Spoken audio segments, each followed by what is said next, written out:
Таңғы асқа шырқабақ жасаймыз. Қайнап тұрған суға тұз және күрішті салып, артынан үкіштен өткізілген асқабақты саламыз. Менде дайын түрі. Осылай морозилькке үкіштен өткізіп қатырып қоямын. Қолданғанға өте ыңғайлы. Көбісі сұрайды, асқабақ үсіп кетпей ме морозилькте деп. Жоқ қыздар, үсіп кетпейді. Мантыға, самсаға да мен осылай алдын ала турап морозилькке қатырып қоямын. Осылай төмен отта су толық тартылғанға дейін қайнатамыз. Су тартылып болғаннан соң ыстық қайнап тұрған сүтті құйып, тағы да ары қарай сүт тартылғанға дейін төмен отта қайнатып пісіреміз. Көріп тұрғандарыңыздай асқабақтар езіліп, шірелі болып піседі.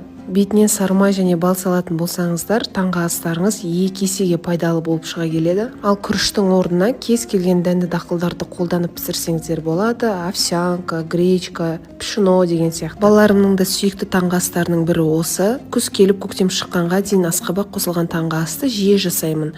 Тіпті 9 айлық баламның өзі сүйсініп жеп қояды.